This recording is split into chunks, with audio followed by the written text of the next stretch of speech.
ನೌಕರರ ಹೋರಾಟಕ್ಕೆ ದಿನಾಂಕವನ್ನ ನಿಗದಿ ಮಾಡಲಾಗಿದೆ. ಜನವರಿ 19ರಂದು ಸಾರಿಗೆ ನೌಕರರ ಹೋರಾಟಕ್ಕೆ ಕರೆಯನ್ನ ಕೊಡಲಾಗಿದೆ. ಜಂಟಿ ಕ್ರಿಯಾ ಸಮಿತಿಯಿಂದ ಬೃಹತ್ ಹೋರಾಟವನ್ನ ಮಾಡೋದಕ್ಕೆ ನಿರ್ಧಾರವನ್ನ ಮಾಡಿರುವಂತದ್ದು.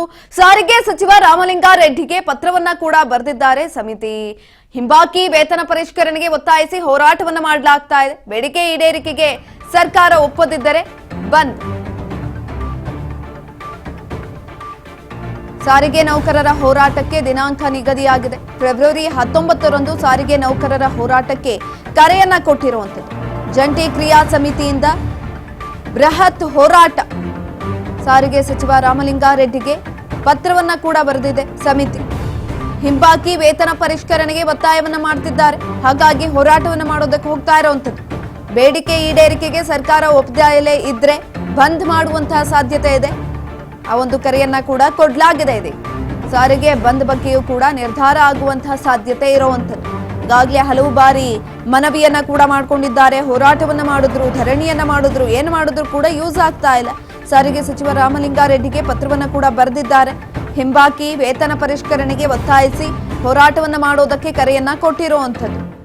ಸಾರಿಗೆ ನೌಕರರ ಹೋರಾಟಕ್ಕೆ ದಿನಾಂಕವನ್ನ ನಿಗದಿ ಮಾಡಲಾಗಿದೆ. ಫೆಬ್ರವರಿ 19ರಂದು ದಿನಾಂಕವನ್ನ ನಿಗದಿ ಮಾಡಿರುವಂತದ್ದು. ಸಾರಿಗೆ ನೌಕರರು ಹೋರಾಟಕ್ಕೆ ಕರೆಯನ್ನ ಕೊಟ್ಟಿದ್ದಾರೆ. ಫೆಬ್ರವರಿ 19ಕ್ಕೆ ಜಂಟಿ ಕ್ರಿಯಾ ಸಮಿತಿಯಿಂದ ಬೃಹತ್ ಹೋರಾಟವನ್ನ ಮಾಡೋದಕ್ಕೆ ಮುಂದಾಗ್ತಿದ್ದಾರೆ. ಇನ್ನು ಈ ಕುರಿತಾಗಿ ಸಾರಿಗೆ ಸಚಿವ ರಾಮಲಿಂಗಾರೆಡ್ಡಿಗೆ ಪತ್ರವನ್ನ ಕೂಡ ಬರೆದಿದೆ ಸಮಿತಿ.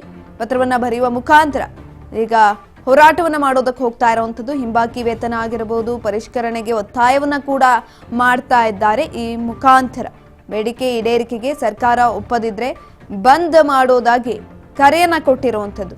ಸಾರಿಗೆ ಬಂದ್ ಬಗ್ಗೆಯೂ ಕೂಡ ನಿರ್ಧಾರ ಆಗುವಂತಹ ಸಾಧ್ಯತೆಗಳಿದೆ. ಇದೇ ಸಂದರ್ಭದಲ್ಲಿ ದಿನಾಂಕವನ್ನ ನಿಗದಿ ಮಾಡಿದ್ದಾರೆ. ಹಲವು ಬಾರಿ ವೇತನ ಪರಿಷ್ಕರಣೆಗೆ ಒತ್ತಾಯವನ್ನ ಮಾಡಿದ್ರು, ಯಾವುದೇ ಒತ್ತಾಯವನ್ನ ಮಾಡಿದ್ರು, ಹೋರಾಟವನ್ನ ಮಾಡಿದ್ರು ನೋ ಯೂಸ್ ಅನ್ನುವ ರೀತಿನಲ್ಲಾಗಿದೆ. ಯಾವ ಕ್ರಮವನ್ನು ತೆಗೆದುಕೊಳ್ತಾ ಇಲ್ಲ. ಹಿಂದೆನೂ ಕೂಡ ಇತ್ತೀಚೆಗೆ ಒಂದು 4-5 ದಿನ, ಒಂದು ವಾರದ ಗಟ್ಟಲೆ ಹೋರಾಟವನ್ನ ಮಾಡಿದ್ರು, ಧರಣಿಯನ್ನ ಮಾಡಿದ್ರು. ಆ ಸಂದರ್ಭದಲ್ಲೂ ಕೂಡ ಕೋರ್ಟ್ ಹೇಳ್ತು ಅಂತ ಹೇಳ್ಬಿಟ್ಟು ಸಾರಿಗೆ ನೌಕರರು ಯಥಾ ಪ್ರಕಾರ ತಮ್ಮ ಕೆಲಸಕ್ಕೆ ಮುಂದುವರೆದ್ರು. ಆದ್ರೆ ಇದೀಗ ಇಷ್ಟು ದಿನ ಆದ್ರೂ ಕೂಡ ಹಿಂಬಾಕಿ ವೇತನವನ್ನ ಕೊಟ್ಟಿಲ್ಲ, ಪರಿಷ್ಕರಣೆ ಮಾಡ್ತಾ ಇಲ್ಲ ಅಂತ ಒತ್ತಾಯವನ್ನ ಮಾಡಿ ಹೋರಾಟವನ್ನ ಮಾಡೋದಕ್ಕೆ ಮುಂದಾಗ್ತಾ ಇರುವಂತದ್ದು. ಫೆಬ್ರವರಿ 19ರಂದು ಸಾರಿಗೆ ನೌಕರರ ಹೋರಾಟಕ್ಕೆ ಕರೆಯನ್ನ ಕೊಡಲಾಗಿದೆ. ಈ ಒಂದು ಸಂದರ್ಭದಲ್ಲಿ ಸಾರಿಗೆ ಬಂದ್ ಬಗ್ಗೆಯೂ ಕೂಡ ನಿರ್ಧಾರ ಆಗುವಂತಹ ಸಾಧ್ಯತೆ ಇದೆ. ಇನ್ ಕೇಸ್ ಇವ್ರು ಯಾವುದಕ್ಕೂ ಒಪ್ಕೊಳ್ಳಿಲ್ಲ ಅಂತ ಅಂದ್ರೆ ಈ ಕಡೆ ಹಿಂಬಾಕಿ ವೇತನವನ್ನ ಕೊಡೋದೂ ಇಲ್ಲ, ಪರಿಷ್ಕರಣೆಗೂ ಕೂಡ ಒಪ್ತಾ ಇಲ್ಲ ಅಂತ ಅಂದಂತಹ ಸಂದರ್ಭದಲ್ಲಿ ಸಾರಿಗೆನೆ ಬಂದ್ ಮಾಡೋದಕ್ಕೆ ತಯಾರಿಯನ್ನ ಕೂಡ ಮಾಡಿಕೊಂಡಿದ್ದಾರೆ. ಆ ಸಾಧ್ಯತೆಗಳು ಕೂಡ ಹೆಚ್ಚಿನದಾಗಿದೆ. ಜಂಟಿ ಕ್ರಿಯಾ ಸಮಿತಿಯಿಂದ ಬೃಹತ್ ಹೋರಾಟವನ್ನ ಮಾಡೋದಕ್ಕೆ ಪ್ಲಾನ್ ಮಾಡ್ಕೊಳ್ತಾ ಇರುವಂತದ್ದು. ಸಾರಿಗೆ ಸಚಿವ ರಾಮಲಿಂಗಾರೆಡ್ಡಿಗೆ ಪತ್ರವನ್ನ ಕೂಡ ಬರೆದಿದೆ. ಇದೀಗ ಸಮಿತಿ ಪತ್ರವನ್ನ ಬರೆಯುವ ಮುಖಾಂತರ ನಾವು ಹೋರಾಟವನ್ನ ಮಾಡೋದಕ್ಕೆ ಮುಂದಾಗ್ತಾ ಇದ್ದೀವಿ ಅಂತ ಕೂಡ ಹೇಳಿರುವಂತದ್ದು. ಸಾರಿಗೆ ನೌಕರರ ವೇತನ ಪರಿಷ್ಕರಣೆಗೆ ಒತ್ತಾಯವನ್ನ ಮಾಡಲಾಗ್ತಾ ಇದೆ. ಈ ಮುಖಾಂತರ ಫೆಬ್ರವರಿ 19ರಂದು ಸಾರಿಗೆ ಹೋರಾಟಕ್ಕೆ ಕರೆಯನ್ನ ಕೊಟ್ಟಿರುವಂತದ್ದು. ಸಾರಿಗೆ ಸಚಿವ ರಾಮಲಿಂಗಾರೆಡ್ಡಿಗೆ ಪತ್ರವನ್ನ ಕೂಡ ಬರೆದಿದೆ ಸಮಿತಿ. ಈ ಒಂದು ಪತ್ರದಲ್ಲಿ ಹಲವು ವಿಚಾರಗಳ ಬಗ್ಗೆ ಕೂಡ ಉಲ್ಲೇಖ ಮಾಡಿರುವಂತದ್ದು. ವೇತನ ಪರಿಷ್ಕರಣೆ ಮಾಡಬೇಕು, ಜೊತೆಯಲ್ಲಿ ಹಿಂಬಾಕಿ ವೇತನವನ್ನ ಕೊಡಬೇಕು.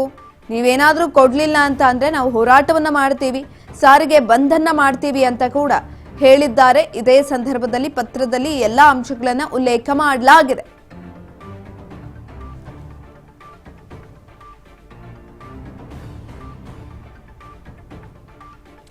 ಜಂಟಿ ಕ್ರಿಯಾ ಸಮಿತಿಯಿಂದ ಬೃಹತ್ ಹೋರಾಟವನ್ನ ಮಾಡೋದಕ್ಕೆ ಮುಂದಾಗ್ತಾ ಇರುವಂತದ್ದು.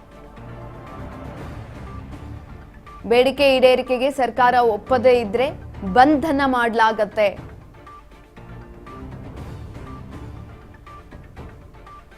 ಈ ಬಗ್ಗೆ ಹೆಚ್ಚಿನ ಮಾಹಿತಿಯನ್ನ ತಿಳ್ಕೊಳ್ತಾ ಹೋಗೋಣ. ನಮ್ಮ ಪ್ರತಿನಿಧಿ ವಿನುತಾ ಸಂಪರ್ಕದಲ್ಲಿದ್ದಾರೆ. ವಿನುತಾ, ಸಾರಿಗೆ ನೌಕರರ ಹೋರಾಟಕ್ಕೆ ದಿನಾಂಕ ಕೂಡ ನಿಗದಿ ಆಗಿದೆ. ಫೆಬ್ರವರಿ 19ರಂದು ಸಾರಿಗೆ ನೌಕರರ ಹೋರಾಟಕ್ಕೆ ಕರೆಯನ್ನ ಕೊಟ್ಟಿರುವಂತದ್ದು. ಹೆಚ್ಚಿನ ಮಾಹಿತಿ ಕೊಡೋದಾದ್ರೆ ಸಾರಿಗೆ ನೌಕರರ ಹೋರಾಟ ಮತ್ತೆ ಅದಕ್ಕೆ ಸಂಬಂಧಪಟ್ಟಂತೆ ಈಗಾಗಲೇ ಸಾರಿಗೆ ಇಲಾಖೆಯಿಂದ ಹೊರಟಿರುವ ಅಧಿಕೃತ ಸೂಚನೆ ಕೂಡ ಇರುವಂತದ್ದು. ಈಗ ಕೆಲವು ಒಂದು ಜನವರಿ 29ರಂದು ಹಮ್ಮಿಕೊಂಡಿದ್ದಂತಹ ಬೆಂಗಳೂರು ಚಲೋ ಪ್ರತಿಭಟನೆಯಿಂದ ಒಂದು ರೀತಿಯಲ್ಲಿ ಹಿರಿಯ ಮುಖಂಡ ಎಸ್ ಪಿ ಅನಂತ ಸುಬ್ರಾವ್ ಅವರ ಒಂದು ಮರಣದಿಂದಾಗಿ ಅದನ್ನ ಕೈ ಬಿಡಲಾಗಿತ್ತು.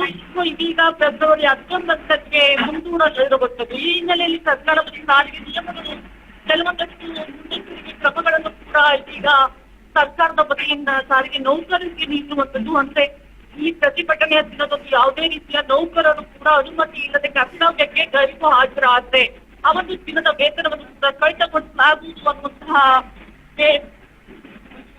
ಕೂಡ ವ್ಯಕ್ತಪಡಿಸುವ ಪ್ರತಿಭಟನೆ ಹಿನ್ನೆಲೆಯಲ್ಲಿ ಯಾವುದೇ ರೀತಿಯ ಸಾರ್ವಜನಿಕ ರಜೆ ಅಥವಾ ಇತರ ರಜೆಗಳನ್ನು ಕೂಡ ಮಂಜೂರು ಮಾಡಬಾರ್ದು ಅನ್ನುವಂತಹ ಆದೇಶವನ್ನು ಕೂಡ ಘಟಕ ವ್ಯವಸ್ಥಾಪಕರಿಗೆ ಸೂಚನೆಯನ್ನ ನೀಡಿರುವಂತದ್ದು. ಇನ್ನು ಅಗತ್ಯ ಸೇವೆಗಳ ನಿರ್ವಹಣೆ ಕಾಯ್ದೆ ಇಡಿ ಸಾರಿಗೆ ಸೇವೆಗೆ ಬರುವ ಸಾರ್ವಜನಿಕರಿಗೆ ಯಾವುದೇ ರೀತಿಯ ತೊಂದರೆಯನ್ನು ಉಂಟು ಮಾಡದಂತೆ ಮುಷ್ಕರವನ್ನ ನಡೆಸಿದ್ರೆ ಅಂದ್ರೆ ಸಾರ್ವಜನಿಕ ತೊಂದರೆ ಉಂಟು ಮಾಡುವ ರೀತಿಯಲ್ಲಿ ಮುಷ್ಕರವನ್ನು ನಡೆಸಿದ್ರೆ ಅಂತವ್ರ ಮೇಲೆ ಕಾನೂನು ಬಾಹಿರ ಕ್ರಮಗಳನ್ನು ಕೂಡ ತೆಗೆದುಕೊಳ್ಳಲಾಗುತ್ತೆ ಅನ್ನುವಂತಹ ಸುತ್ತೋಲೆಯನ್ನ ನಾವು ಸರ್ಕಾರದಿಂದ ರಾಮನಗರಕ್ಕೆ ಬರುವ ಒಂದು ಸುತ್ತೋಲೆಯಲ್ಲಿ ನಾವು ನೋಡೋದಕ್ಕೆ ಸಾಧ್ಯವಾಗ್ತದೆ. ಬಸ್ಗಳ ಸಂಚಾರದಲ್ಲಿ ವ್ಯತ್ಯಯವಾಗದಂತೆ ನೋಡ್ಕೊಳ್ಬೇಕು, ಮತ್ತೆ ಪರ್ಯಾಯ ಚಾಲಕ ಮತ್ತೆ ನಿರ್ವಾಹಕರ ವ್ಯವಸ್ಥೆಯನ್ನು ಕೂಡ ಸಿದ್ಧ ಮಾಡಿ ಇಟ್ಕೋಬೇಕು ಅನ್ನುವಂತಹ ಮಾಹಿತಿಯನ್ನು ಕೂಡ ಡಿಪೋ ಮ್ಯಾನೇಜರ್ಗಳಿಗೆ ಆದೇಶವನ್ನು ನೀಡಿರುವಂತದ್ದು. ಇನ್ನೊಂದು ಹೋರಾಟದಲ್ಲಿ ಏನೆಲ್ಲ ಬೇಡಿಕೆಗಳು ಇರುತ್ತೆ ಅಂತ ನೋಡಿದರೆ ಜಂಟಿ ಕ್ರಿಯಾ ಸಮಿತಿ ಕೂಡ ಸಾರಿಗೆ ಸಚಿವ ರಾಮಲಿಂಗ ರೆಡ್ಡಿ ಅವರಿಗೆ ಕೆಲವೊಂದಿಷ್ಟು ಪತ್ರಗಳನ್ನು ಕೂಡ ಸಲ್ಲಿಸಿದೆ. ಒಂದು 38 ತಿಂಗಳ ವೇತನ ಹಿಂಬಾಕಿಯನ್ನ ತಕ್ಷಣವೇ ಪಾವತಿಯನ್ನ ಮಾಡಬೇಕು, ಜೊತೆಗೆ ಜನವರಿ 1ರಿಂದ 2024ರಲ್ಲಿ ಅನ್ವಯವಾಗುವಂತೆ ಹೊಸ ವೇತನ ಪರಿಷ್ಕರಣೆಯನ್ನು ಕೂಡ ಜಾರಿ ಮಾಡಬೇಕು.